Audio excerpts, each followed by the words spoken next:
Ja, herzlich willkommen. Ich hoffe, es hat jeder einen Sitzplatz noch gefunden. Ich bin Stefan Dold, Pressereferent von Ärzte ohne Grenzen. Ich begrüße Sie ganz herzlich zu unserem Pressegespräch heute zur Situation der Ocean Viking. Bei mir auf dem Podium sitzen Jana Czernio, politische Referentin von SOS Mediterranee, und Florian Westphal, Geschäftsführer von Ärzte ohne Grenzen in Deutschland.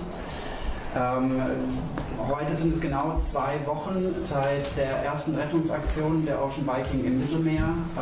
Vor 1,5 Wochen wurden die Rettungsleitstellen in Malta und Italien nach einem sicheren Hafen angefragt.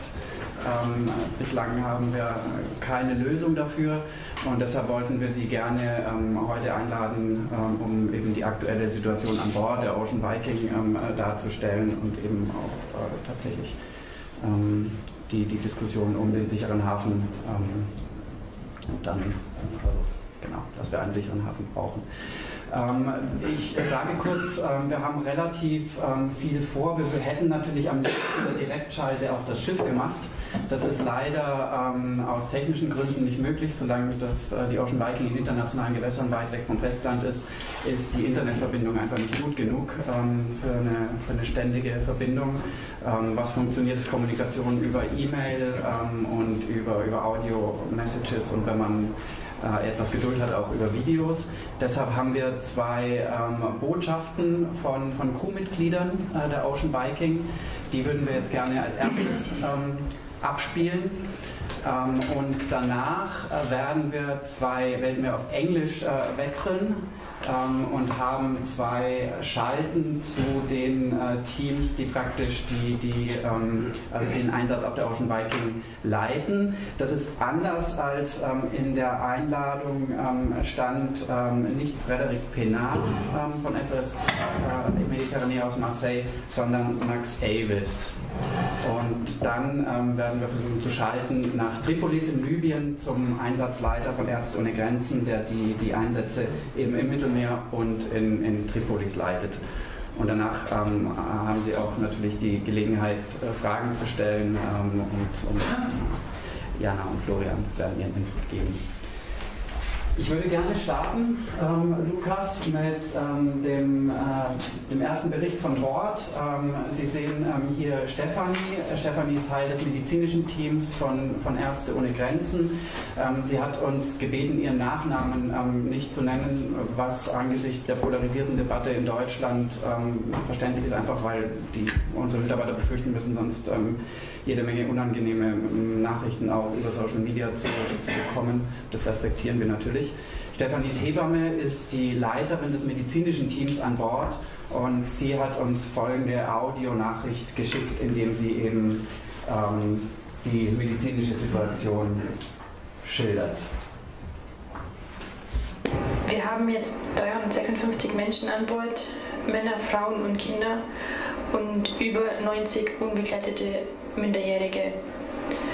Wir haben 2 Containermodule als Unterkünfte, die ursprünglich auf 200 Menschen ausgelegt waren. Da ist natürlich jetzt kein Platz mehr für alle, deshalb schlafen die Menschen auf dem Deck. Fast alle haben entweder schon in ihren Herkunftsländern traumatische Erfahrungen gemacht oder dann später in Libyen. Die Geretteten erzählen uns von ihren Erfahrungen.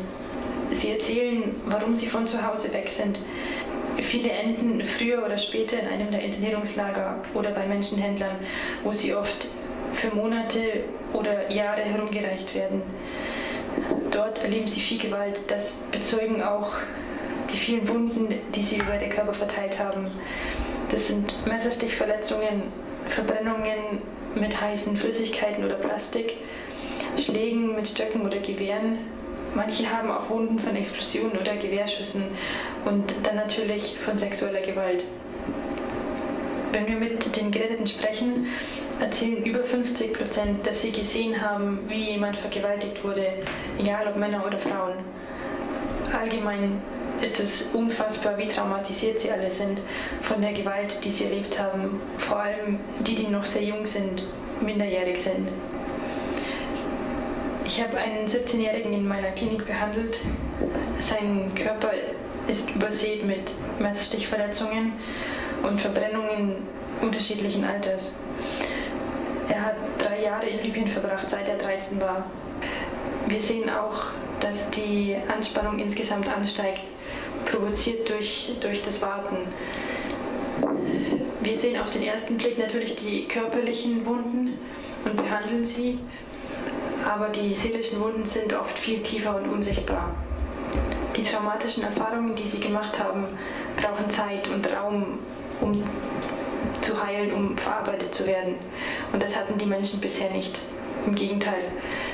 Die Menschen haben teilweise mit einem Auge offen in den Internierungslagern geschlafen, weil sie wussten, dass jederzeit die Tür aufgehen kann und jemand herausgezogen wird.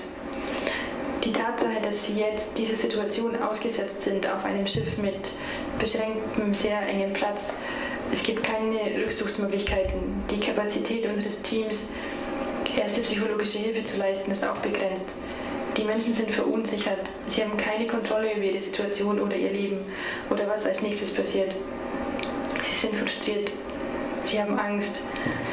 Betrachtet man das Gesamtbild, da ist es vorhersehbar, dass diese Menschen früher oder später mit gewissen Handlungen reagieren. Ich arbeite seit 5 Jahren für Ärzte ohne Grenzen und war in einigen der Länder, wo diese Menschen herkommen. Ich frage mich nicht mehr, warum diese Menschen fliehen. Ich frage mich, warum nach so vielen Jahren immer noch keine Lösung gefunden wurde, warum Europa es zulässt, dass Menschen vor ihrer Haustür ertrinken oder wie jetzt wochenlang in unmenschlichen, respektlosen Bedingungen auf einem Rettungsschiff retraumatisiert werden und ausharren müssen. Ich bin erschüttert von dem Level an Apathie, der erreicht wurde, und ich bin erschüttert vom Wegschauen und von der Unmenschlichkeit, die uns und den Geretteten entgegengebracht wird. Das war Stefanie, die Leiterin des medizinischen Teams von Ärzte ohne Grenzen auf der Ocean Viking. Und als zweite Botschaft haben wir jetzt eine Videobotschaft von Michael.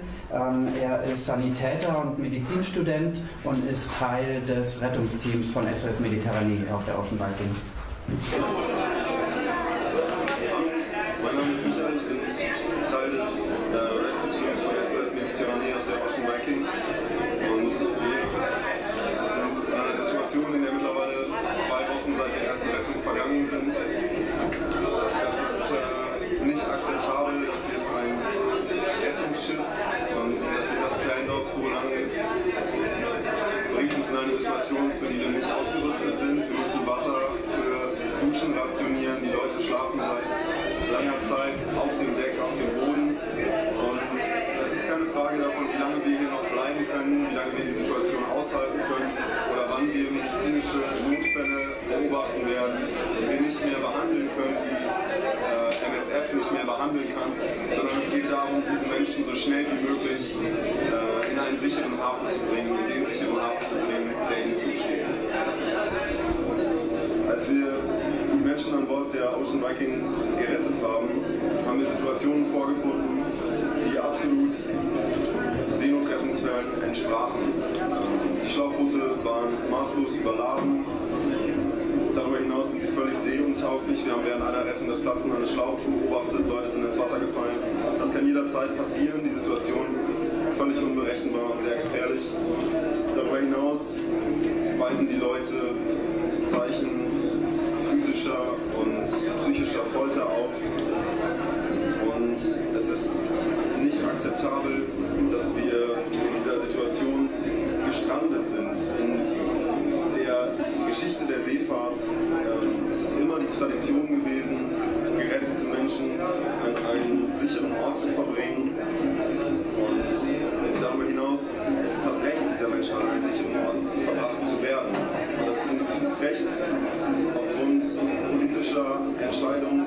vermeiden soll, ist auch für uns nicht akzeptabel. Ich arbeite in Deutschland im Rettungsdienst. Wenn ich nach einem Einsatz 12 Tage darauf warten müsste, dass mir gesagt wird, in welches Krankenhaus ich PatientInnen verbringen dürfte, dann würde das einen riesen Skandal kreieren. Und das ist die Situation, in der wir uns jetzt gerade befinden.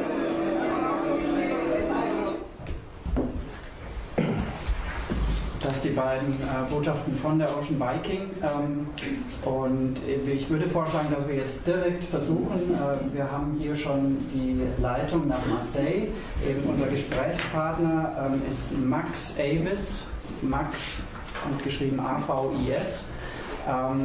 Er ist Rettungskoordinator von SOS Mediterranee im Team in Marseille, von wo aus eben auch der Einsatz der Ocean Viking gestartet wird.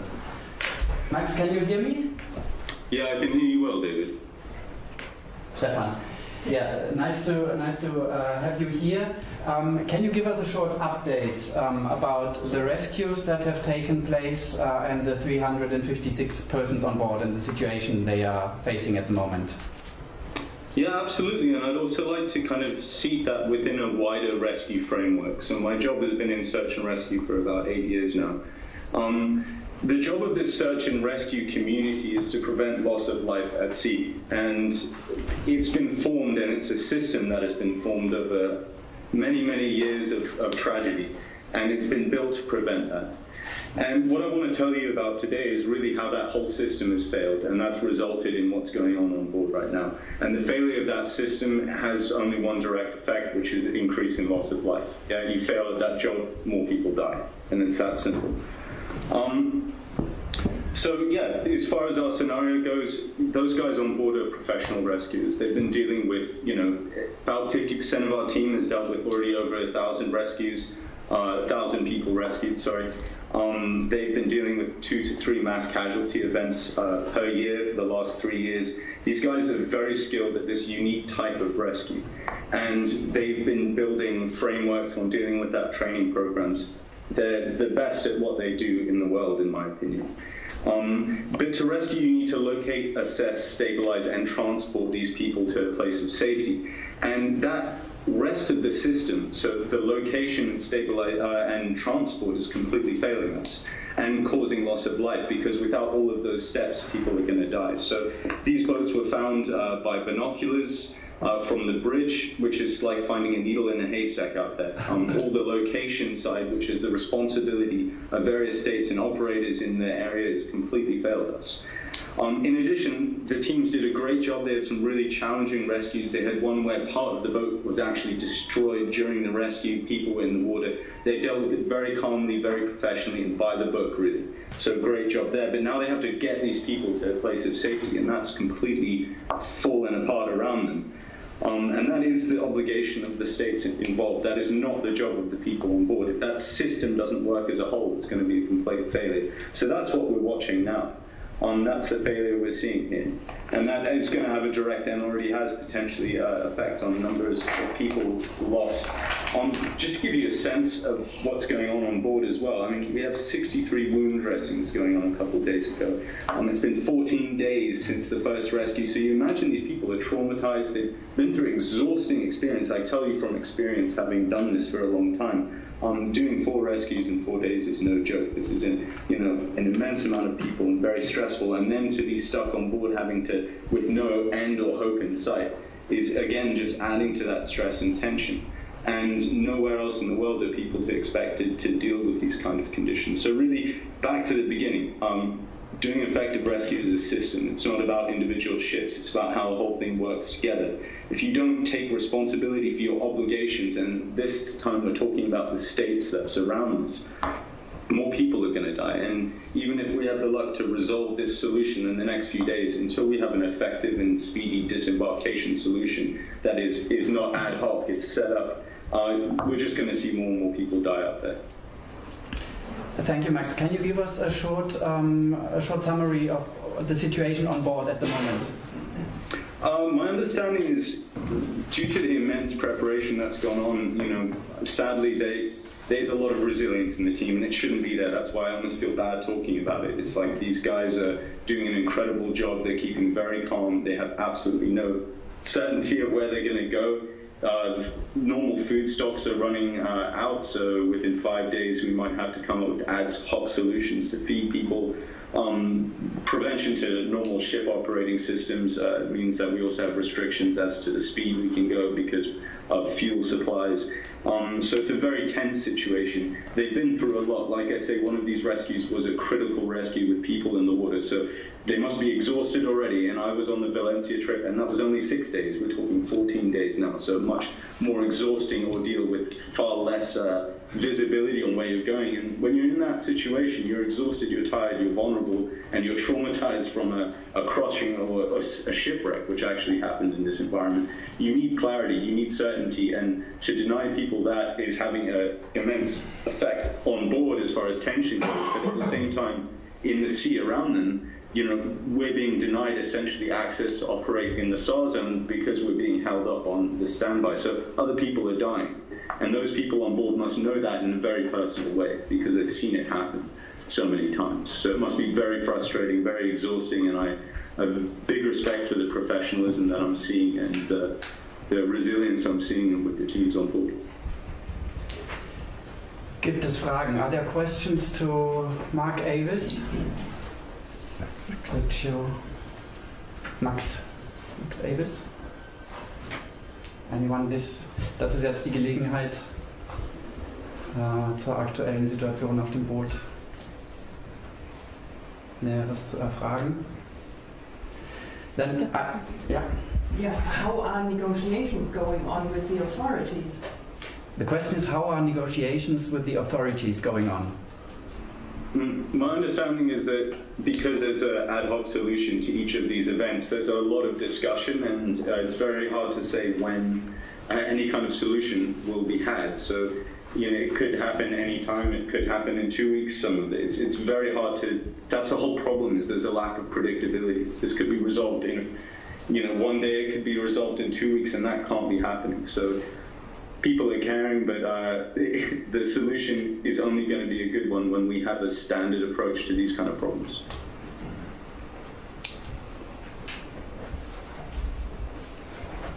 Other questions? Are you in contact with the German politicians? Certainly that's not my role, so my job is training, equipping, and managing the strategy of the SAR teams on. So that would be a position. I think it'll come out in the next few days about how these negotiations are going in greater detail. Vielleicht können wir die Frage auf nachher verschieben und das können wir sicher hier beantworten auf dem Podium. But certainly, like all major EU powers are being, you know, dialogue has been opened with everybody. I mean, it's not a good situation. Do you know what I mean? With that many people stuck on a boat for 2 weeks, it's not something you just sit on your hands and wait. We're not in control, and it's not within our power to come up with a solution, but we're definitely trying our hardest against great odds to create an end to this deadlock. And even if it ends soon, we need a longer term solution. So yeah, everyone's doing the best to get this done as soon as possible, but this isn't within our area of responsibility anymore, and that's why there's so much frustration.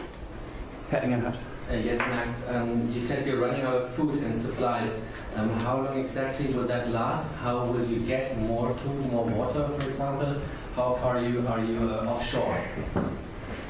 The exact location is on marine traffic. As far as food goes, MSF has said we have 5 days of normal rations left. So that's just the standard, you know, dietary intake that you're supposed to have, and it's been pre-packaged to deal with this kind of situation to some degree, even though the situation shouldn't be existing. So that's 5 days, after which we'll have to have an ad hoc solution. So that could be resupplies. I mean, I was on the ship when we went to Valencia and getting resupplies randomly from various Coast Guard units along the way to Valencia. But again, it's talking about food is kind of problematic to me because the whole point is that it's ridiculous to be out there. Like, we shouldn't be having that many supplies in the first place because we should have an effective place to disembark these people straight away. But yeah, there'll be a solution. I can't imagine they'll let a whole ship of people starve out there. But the fact that we need to be having those kind of discussions is disgusting and also could result in death, right? So back to that point. Go ahead. Eine andere Frage? Otherwise, I would have a last question, Max. How is the everyday life on the ship? How do people sleep? How is food organized? Can you perhaps say just a few sentences about that? Yeah, sure. I mean, I can mainly just talk about it from my own personal experience, but again, I'm sure what they're dealing with now is in some ways harder due to the length of time they've been out there. But for me, when on the Valencia trip, you're talking about 3-4 hours of your whole team work per feeding of everybody, and then you do that 3 times a day. So most of you, I mean, it's absolutely exhausting, and just moving these, our teams are not built to be dealing with this kind of impact by design. You know, they're surviving, but it's not good. You're working non-stop, day in, day out, and again, that uncertainty is just eating your mind. And, you know, these people, again, what did I say, 63 dressings? These people are not well, they've been through trauma, they're stressed about where they're going, they're coming from a war zone. You know, regardless of the country's of origin, like Libya is a very dangerous place for these people. Most of them have been tortured or violated or, you know, arbitrary detention. All these things are just commonplace there. Like, most people on that ship have been in arbitrary detention, have been tortured, have been raped if they're female. Like, that's just the standard of the demographics we get. So you're talking about very vulnerable people who are stuck on a ship that is well built to make a short crossing, but to be stuck there with no hope and no direction for that length of time is going to be incredibly stressful, and the tension is going to be growing and growing. And you can't help that despite all the work that they're doing and those amazing teams on board who are taking care of that situation. So sadly, tense, stressful, exhausting, and from my perspective, disheartening to see Europe do this. We have one more question? Yeah. Is the ship capable of taking on board even more people at this point? Sorry, can you say that again? The question is the Ocean Viking capable of taking on more people in case of your rescues? Yeah, there's always that challenge when you think of the top absolute number your ship can take. You know, I think we twice, at least once while I was there, but I think another time on Aquarius we had over 1,000 people on board. Because the problem is, you know when a rescue starts, but you don't know when it ends. You know, there can be more and more boats arriving, and you cannot just let them sink in front of you. So you're obliged in some way, without compromising your safety, to load as many as you can on board your ship. But it does get problematic, you know, especially when you're talking about long standoffs. So that's what I mean. It's very hard. What they could take is, yeah, I would say over 1,000, but that's, you know, not if this is what's happening, and maybe not in a safe way.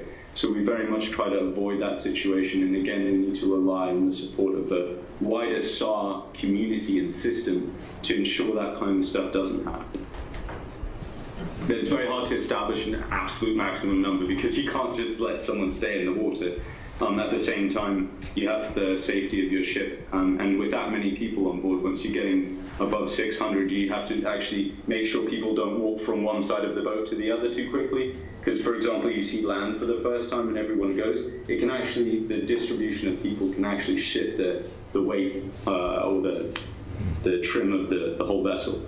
So it's just about, yeah, there's a lot to think about. There's no set number, because the situations where you get close to it are usually out of control. So it's about trying to make sure we're in a tight community to avoid reaching anywhere near those numbers if possible. Last chance for a question.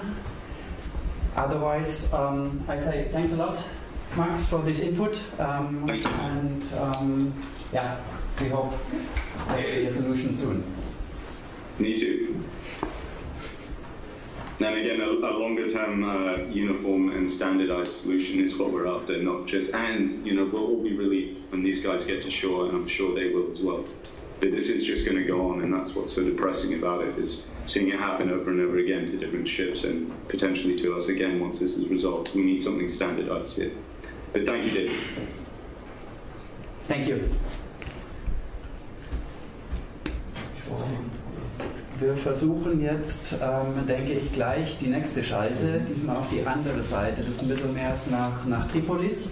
Dort ist der Einsatzleiter von Ärzte ohne Grenzen, der hauptverantwortlich ist für das Team von Ärzte ohne Grenzen auf der Ocean Viking und gleichzeitig auch für die medizinische Hilfe in Internierungslagern in Tripolis. Lukas? Sam Turner.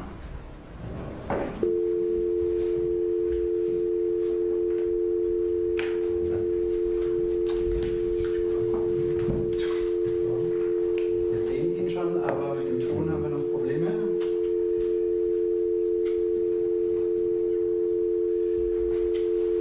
Can you hear us, Sam? Hello, can you hear me? Okay, good. So we are understanding you. We just have a small technical problem, but I hope that we can solve that immediately. Yeah.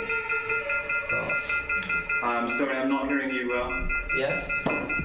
So good. Now our audio problem seems to be solved.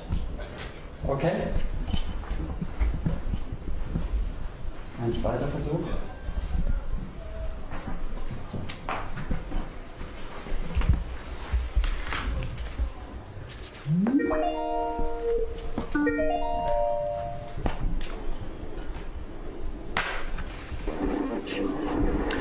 Hello. Hello, Sam. This is Stefan from Berlin, from the press briefing. You can understand us? Yeah, I can hear you much better now. Fantastic. We're also seeing you and hearing you. We have just talked to Max Avis from SOS Mediterranee in Marseille, and I would like you now to give an update about the situation our medical teams see on the Ocean Viking, and the situation of the ship. What can you tell us? So at present, it's 14 days since our first rescue. That first rescue was conducted on Friday of 2 weeks ago, and the people who were brought on board at that point in time reported being at sea for over 40 hours by the time they were found by the Ocean Viking and brought on board. Each time we conduct a rescue at sea, amongst the rescued people, the initial issues that are affecting the entire group are primarily dehydration. The people have been in rubber boats adrift with very little, or maybe their water has run out some time before. And so what we see is that people often come on board and immediately collapse due to exhaustion, dehydration, and exposure to the elements, which will cause hypothermia or hypothermia. And so once we bring people on board the Ocean Viking, our initial job is to stabilize, make sure that they have fluids, make sure that they have time to rest, and provide them with probably what's the first meal that they've had in some days. After that initial period, we start to conduct regular consultations on board. We've conducted about 150 consultations in our equipped medical clinic that we have on board the Ocean Viking. We've also conducted further deck consultations, so if someone brings to attention a medical need whilst one of our team is on deck. We've also conducted 75 wound dressings as well. And so wounds and injuries make up quite a significant proportion of the morbidities, the illnesses that we're seeing on board. And these are coming from both non-violent but also, unfortunately, violent causes as well. In terms of non-violent injuries, we're looking at things that have been encountered during their time, either in Libya or in their crossing of the Mediterranean.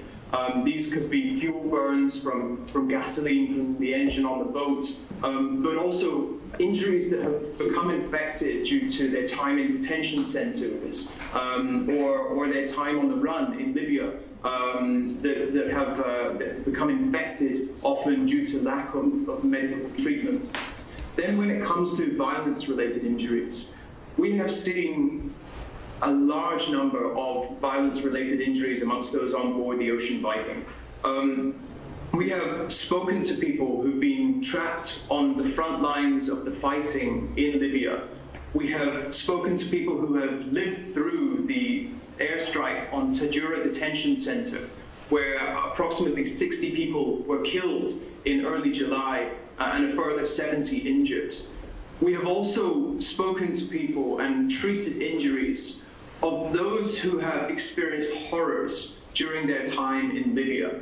At the hands of traffickers and criminals, they have been exploited, they have been subjected to what we can only describe as torture, beatings, sexual violence, and all sorts of horrific things that are really unimaginable. Burns from where hot liquids or plastics have been dripped onto them as part of a systematic abuse that they experience at the hands of these criminals. We have treated all of these things on board, and we've heard the stories of these people, and that they continue to be stuck on board this rescue vessel 14 days after that first rescue is only prolonging the suffering that they've experienced and delaying the time that it takes in order to be able to provide them with a full complement of medical care. Beyond the physical injuries, we also see the psychological trauma that has been experienced by all of those on board. Every single part of these people's journeys has been harrowing and has affected these people in so many different ways. Whether these are refugees and migrants who experienced indefinite and arbitrary detention in poor conditions in Libya, or whether these are people who, through journeys in Libya, have experienced those traumatic abuses that I've just been describing, or whether it's Libyans themselves who fled from the conflict in Libya. All of these journeys have culminated, have ended up with them being on board a rubber boat in the middle of the ocean with no one there to provide them with any means of rescue until the Ocean Viking was fortunate enough to find them and to bring them on board. It's absolutely clear for us that this situation and the systematic deadlock that we see amongst European governments only further delays the situation of these people. And what we're seeing right now, and as you've heard from other spokespeople, we only have food on board until Monday evening. The situation is becoming desperate. Tensions are rising amongst everyone on board because they just don't know, they just don't understand why we haven't been able to bring them to land yet. 2 weeks is far too long for these people to suffer on board a rescue ship in a journey that should take maximum a couple of days in order to bring them to a place of safety and disembark them. Thank you very much. I would like to immediately open up for possible questions. Any question to Sam Turner in Tripoli? Auf Deutsch, dann können wir übersetzen. Ja, es geht auch auf Deutsch natürlich, wir übersetzen dann. Otherwise, I would ask a second question. Sam, you mentioned all these injuries that the people rescued on board have suffered in criminal places of detention in Libya. Your teams are also working in the official detention centers in Tripoli. How is the situation there? That's correct, and our teams and MSF teams are working not only in Tripoli but also in some of the coastal areas around Misrata, Homs, Leighton, and also to the south of Tripoli in the Nafusa Mountains around Zintan. We've been working in detention centers for over 3 years now, where our primary objective is to provide medical assistance to those people who are trapped in these detention centers, who have no means of escaping this situation that they find themselves in. No charges are brought against them. They have no access to lawyers, and the conditions that they are detained in are, to put it very simply, inhumane. We're talking about overcrowded detention centres where people are packed in. They're side by side on mattresses on the ground, sometimes in rooms so small that not everyone can lie down on the floor at the same time. They often have limited access to food and water in detention centres, and often we see situations where they're unable to get to a latrine or a toilet because they're locked into these cells. And in those cases, we see people having to resort to urinating in plastic bottles in a corner of the cell that they might be able to empty out of the door through the bars.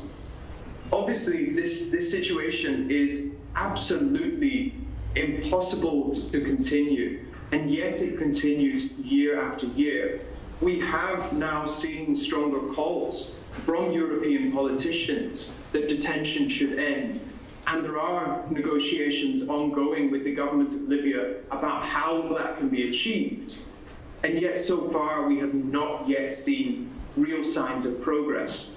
And at the same time, you have the role of the European governments in supporting the Libyan Coast Guards in building their capacity to conduct interceptions in the central Mediterranean and bring people back to Libya. As MSF and SOS operating in partnership with the Ocean Viking, it is impossible for us to bring people back after a rescue to Libya. These are people who are fleeing that context. Many of these people are already refugees. To take someone back to the country that they are fleeing is a violation of international law. The principle of non-refoulement is clearly established in refugee conventions, and that's what makes it absolutely impossible for us to take people back from the Ocean Viking back to Libya, where they would continue to be exposed to conflict and the conditions of detention. Eine Frage, Frau Media have reported that 3 detention centers were to be closed. Do you know more about this? Did that happen? And if so, what happened to the people? I repeat the question. There were media reports that 3 detention centers should have been closed in Libya. Did that happen? And how is the situation of the people that are detained there? So there was a notice from the Minister of the Interior that the Tajura Detention Center, Homs Detention Center, and Misrata Detention Center should be closed. Whilst we are very keen to see the political will in the Libyan government moving in a positive direction to end the suffering of people in these detention centers, so far we've not seen any concrete actions to take that announcement any further. Tajura Detention Center is the same detention center that was hit by the awful, horrific airstrike in early July that killed 60 people and injured 70 more.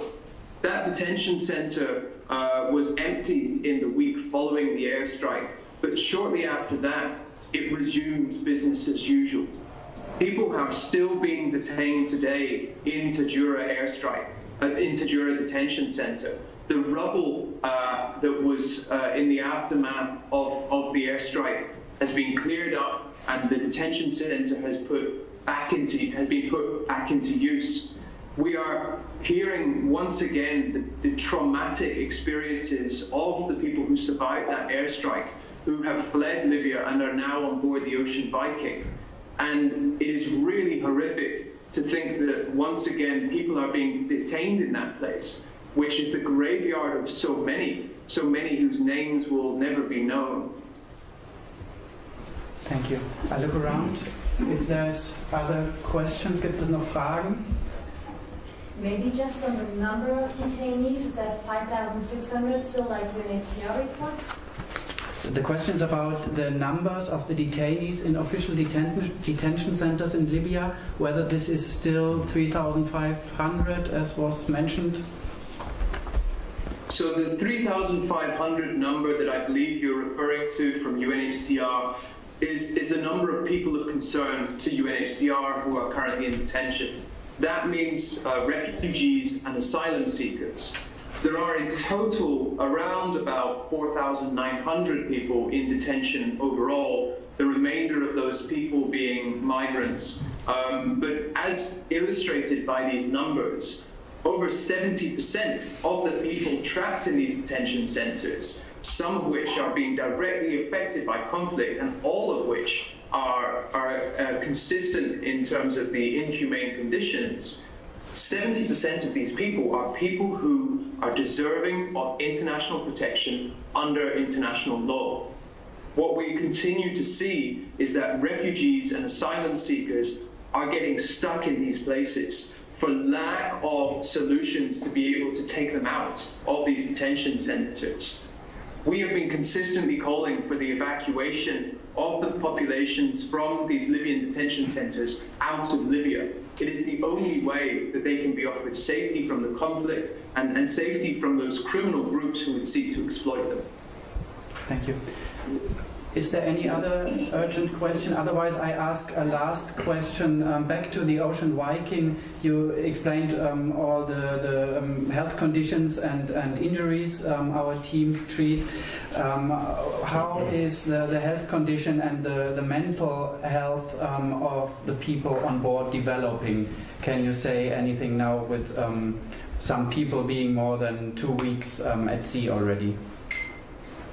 So there are a number of cases that our medical team on board are closely following up on, and we have alerted to the maritime authorities of Italy and Malta to 2 cases that we are currently able to keep them stable but could deteriorate